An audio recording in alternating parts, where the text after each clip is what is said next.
Assalamu alaikum wa rahmatullahi wa barakatuh.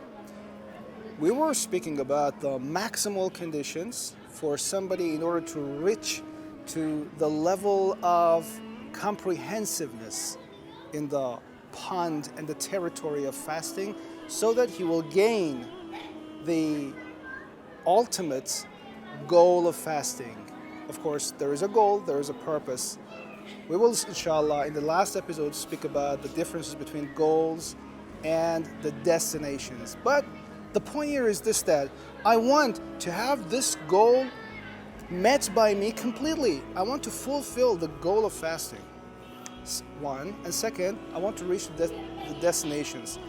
The minimal conditions already were just elaborately talked about that in the previous episode, and you can just refer to the different types of books of Rasalat of Maraja, and then you will find about the avoiding of the invalidities, which is the minimal condition of entrance to this realm of fasting.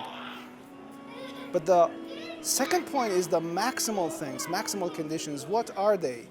The maximal conditions of fasting are those that Amir al-Mu'minin alayhi salam says the fasting of the heart is better than the fasting of the tongue. What does that mean? It means that all your bodily organs shall be fasting. It's not only your bodily organs, but also your thoughts. What does that mean? It means abstainment and avoidance from negative thoughts. It's not only negative thoughts, my dear brother and sister. It's also the positive thoughts. Don't satisfy yourself with only negative things. I don't think about negative things. That's fine. But is that fine? Is that all? Is that ideal? جاء الحق وزهق الباطل. You just think about the negative things? Eradication of that? That's for poor people. That's not for rich people, spiritually rich people actually. Think about positive things. Your mind. You are, brother, you are, my sister, the mind, nothing else. Whatever your soul is starting from your mind. Thinking about godly things. Thinking about how to make Allah Tabaraka wa Ta'ala pleased with you. Thinking about awliya Allah. Thinking about Ahl Bayt alayhi salam. Thinking about Quran. Thinking about contemplation on the Quran.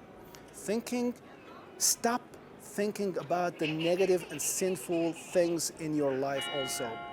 There are other things also too. In the month of Ramadan, you'd better to contemplate on Quran. You'd better give money to charity, which actually doubles the effects and reaps the blessings of fasting in the month of Ramadan. Stop irritating others. This is also very important. However, there were some preliminary steps that were just caring about the month of Rajab, caring about the month of Sha'ban, which were actually the preliminary steps for somebody to enter the month of Ramadan.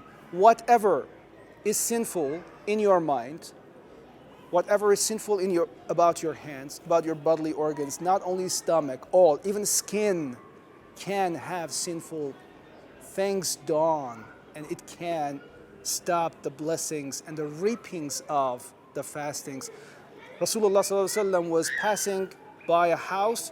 He heard a woman, a rich and affluent woman, was shouting out loud to her servant, and then he said to his servant, actually Rasulullah ﷺ, to bring food. And they were astonished. Everybody was astonished and surprised. Why?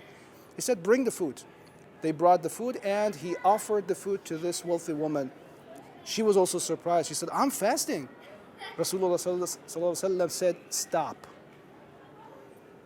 You were cursing and you were accusing your servant. It means that you were lowering the levels of fasting. It means that you nullified fasting. So start eating this food. Brothers and sisters, don't satisfy yourself with the low levels of fasting. It's better, and it must be to the higher levels. All thoughts, bodily organs shall be fasting. This is the maximal level. Also inclinations of the heart. Inshallah, Allah dedicate us this blessing to reap the levels of fasting higher and higher.